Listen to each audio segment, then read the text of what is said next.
Yo, what up, guys? It's your boy T Dub. What's blazing in sports? We are live. All right, guys. So, as I'm checking my dash, making sure everything is working accordingly. Guys, remind me not to eat a double stuffed meal before going live. I'm not gonna lie, I am tired, a little sleepy, and feel like yawning. But guys, you know, I want to talk about this fight. I want to talk about Triple G versus Canelo, or Canelo versus Triple G. I want to get you guys' thoughts on the fight. I want to let you guys know that Canelo don't want to fight for the WBC. It might have something to do with, I guess they was trying to force the fight early on with Triple G, and that was probably one of the reasons why the Canelo gave up his belt. But he is fighting for the IBF. Which means if he's fighting for the IBF, there's a chance he could try to do what Danny Jacobs did, which is basically not weigh in the next day, and basically you lose the title. You're not fighting for the title anymore, but yet you should gain some kind of significant weight advantage over the opponent that has to weigh in. I believe is only up to 10 pounds the next day. But guys, what I want to do is I want to touch on these guys. There's a picture in the corner right now. It's in my right. I believe it's in your left corner. It's somewhat accurate. You know, we'll go with it right now. I know it's a little bit different from BoxRec. I might touch on that as well. But I want you guys to look at what they show up here as Triple G's age is 35. They're showing Canelo as 27. They got Triple G's height at 5'10". I think BoxRec might have it at, you know what, let's do this, guys. Let me pull over a BoxRec real quick. Okay. See how this works. Alright. Alright, guys, so what we should be looking at right now, let me make sure it's showing on the screen correctly. Alright, so what we're looking at right now, this is Triple G BoxRec. As we can see, hopefully on your guys' end, he's 27 wins, 33 coming by knockout. They got his knockout ratio at 89%, 172 rounds, 37 bouts. Alias Triple G, GGG. Okay. Alright, they have his reach at 70. For some reason, guys, I thought it might have been more, but maybe it is just 70. They have his height at 5'10" and a half. And another thing what I want to compare, guys, I want to compare, you know what, I think it's kind of small. You know what, it is small. Let me do this. Hold on, guys. I'm going to do this. And I hope they make it better. I'm not sure how much. But let's look at some of their last opponents. Alright. We'll start with, for Triple G, we'll start with Martin Murray. TKO win. Monroe Jr. TKO. David Lemieux TKO. That was a really good fight where Triple G had to utilize his jab. Dominic Wade. Kell Brook, Daniel Jacobs. Alright, so now what I want to do, guys, is I want to take a look at Canelo's. If I can get it up, guys. Alright, drag that over. Alright, Canelo, even to be as young as he is, the guy has a ton of fights. 49 victories, only one loss, one draw. The one loss coming to Floyd Money Mayweather. 67% KOs. Alias Canelo. Okay. Middleweight, orthodox, height 5'9". But you know what's crazy, guys? Maybe the shoe they got on, but Triple G looks a little bit more than an inch and a half taller. I could be wrong. It just looks, you know.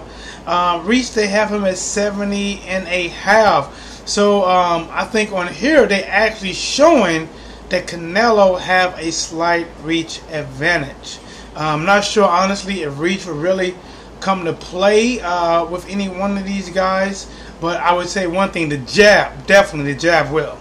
Alright, so let's scroll down, look at some of his good fights. Alright, he fought quite a few people, but you know, from Matthew Hadd, Alfonso Gomez, Kermit Cintron, Shane Mosley, Josito Lopez, I probably butchered that, Austin Trout, Floyd Mayweather, Angulo Lara, which was some people thought he won, some thought he lost. Kirkland, which he knocked silly. Miguel Cotto, which honestly he was just a much bigger man than Miguel Cotto. And American, Liam Smith, Julio Cesar Chavez Jr. Alright guys, so you know, you can just let me know in the comment section who you think have the better boxing record, who has a better resume. I would say names alone, Canelo has the better resume with the names on it. With both of these guys within the last 3 fights fought a welterweight. Amir Khan fought at 155, knocked silly, and Kell Brook fought at a full 160 and suffered a broken orbital bone. Alright, so now that we touched on that, guys, what I'm going to do is see if I can actually get to the fight. So let me do this real quick. Alright. Alright, that's me, and I'm going to come over here. Alright, let's clear that up. Alright, we're going to come down. Guys, remember this is real, live. Alright, I'm a one-man army. Alright, you know, let's bring this down just right there. Okay. Alright, guys, so I want to touch on this fight right here. I think it's a really good a matchup. Triple G says something about the Danny Jacob fight definitely helped him get this fight. And I do understand it. I don't think it's just the Danny Jacob fights. I think the Kell Brook fight really got the ball rolling. And then with Danny Jacobs actually took him 12 rounds and boxed very well. And even some people thought Danny Jacobs won that fight, which definitely probably gave more confidence to the Canelo side. Let's see. I think Kell Brook exposed that a good boxer with good hand movement. You don't got to necessarily have good foot movement, because Kell Brook did not have really good foot movement. He didn't really use the ring a lot because Triple G was able to touch him up. And then once he did that, they said, okay, can you do that against a 4 flats middleweight? And the Kell Brook actually, in my mind, gave Danny Jacobs, I believe he might have said it on record too, he's like, man, if I could land some of them shots that Kell Brook landed, I might be able to get him out of there. And so when Danny fought him, Danny actually boxed well. You know, Danny didn't really go out there and just try to annihilate him and just bum rush him out there. He actually boxed pretty well. At times he got into more of a slugfest than he should have gotten into. But I think he boxed well. It went all 12 rounds. Triple G, I got a video out there about him being a Terminator. He didn't look quite so much like the Terminator in those last 2 fights. He did get the win. But now we have the Canelo fight. Now, for both of these guys, I think if we base it, who had the best last opponent, the best last fight, and will that fight help them in this fight coming up?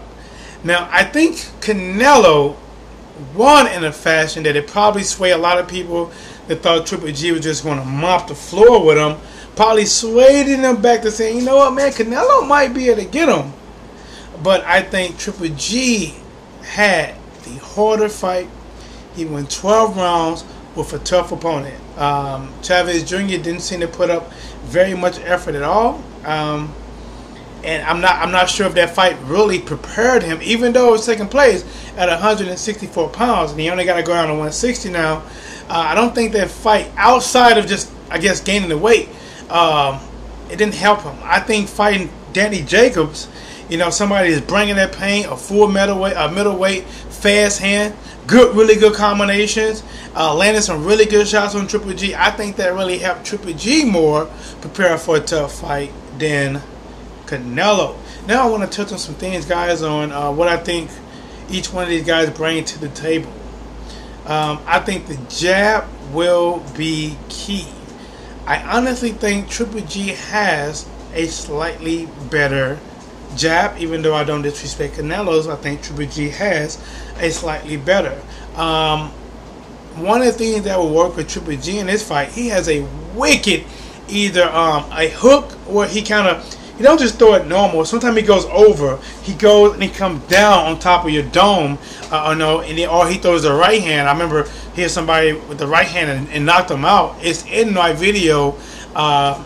It's Triple G Terminator. Watch that video, guys, and just let me know what you think. And he hits him on top of the cranium, with a downward shot. And by Canelo being a shorter fighter, tends to have a guard like this here, that shot, has a pretty good chance of landing. Uh-oh, guys, hope this did not. Okay. Alright, I thought it stopped on him, but it just froze up. So we're back in action. Alright, so basically I said Triple G lands like a overhand or wicked right on top of the cranium. Can land on Canelo.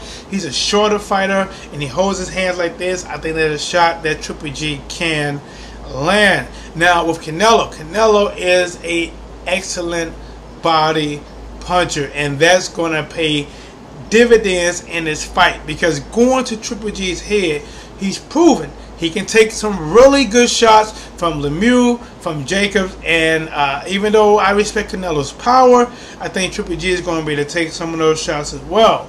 But the way you go against somebody who has a really good chin like that, you break down the body. We saw what Canelo did against what is the guy? It's Liam Smith. All right. He hit Liam Smith with a body shot that I think he hit him on his left side, but for the next 3 days, Liam Smith had a knot on his right side. That's called traveling pain to the other side, and that is crazy, guys. So I think Triple G is going to have some really good success, because Canelo, from the waist down, is like a tree trunk. He doesn't really glide across the ring, and he takes time off. Guys, I just looked over there, which lets me know my key is coming up soon, because I knew my son was coming out. Alright, stay right there, okay, son? Alright, give me the money. Thank you so much. Alright, go in the room, and then once we come out, we're going to go to the store and get some ice cream, okay? What? Alright, go in the room, and Daddy going to finish up. Alright, here, hold on. Alright, go in the room. Alright, and I'll come get you in a little bit, okay? I love you. Alright. Alright, guys, like I said, guys, I am on daily duty, and I'm trying to get these films in the best way I can, so I can get these thoughts out. I think about boxing a lot. Sometimes it's just random thoughts, and I just gotta get home after pick my kid up and come up with some kind of thumbnail and then go live, guys. So when you see this, this is live. And do me a favor, subscribe, like, thumbs up, share, check the description for all my links, social media. But let's get back to it, guys. With Canelo not being the most graceful guy on his foot. Alright, stay in there, Adonis. Go back in there, okay? Alright, thank you. Alright, with Canelo not being the most graceful on his feet, I think my son is finding every money he can. Alright, save it for me, okay? That on TV, okay? Alright, go in your room and play with your game. Guys, I think this is a losing battle for me, but let's see if I can get one more shot. Alright, go in the room and save for me, okay? Go in the room. Yeah. I don't think it's gonna work. Go in the room, little man. Alright, so as he is looking for money to find to bring to me, let me try to finish this up. Canelo doesn't really have great movement. Alright, Adonis, no more money. Go in the room, okay? No more money. And he's still Alright, and we are live. Alright. Keep it. Stay in the room. Stay. No. Alright. I don't think that worked, but let's try it. Canelo don't really have the graceful movement to get away from Triple G. Triple G can cut off the ring well and force interaction with Canelo. This is going to be a real tough fight, and when he forces interaction with Canelo, I actually like Canelo combination punching a lot more than Triple G. Power edge, I have to give to Triple G. I think Triple G has the more power. He fought the bigger people and he knocked them out. One thing I think on Canelo's side, they say that everybody talking about moving up to 160 like it's going to be hard. They say it never really was hard, you know, because he always cut down. He's a bigger guy. But if that's the case, guys, why was the fight trying to be forced at 155 for Canelo's 160-pound belt or for Canelo's belt when he had a WBC at that time? Oh, excuse me, guys. When he had a WBC, why was he trying to force him at 155? Why were you trying to get that advantage? Stay over there, okay? But guys, you know, I'm going to go ahead and wrap it up. I think my little man really wants my attention, and he doesn't have much longer before it's bedtime, maybe like an hour. So let me take him to the store. We're going to get some ice cream. We're going to come back, play a little bit, get him bathed up, and get him into bed. If I get a chance again, I'll go live, probably on a different subject. I'll touch on this one again in the near future. But this is your boy T-Dog, What's Blazing in Sports. And we're out. Subscribe, like, share, thumbs up.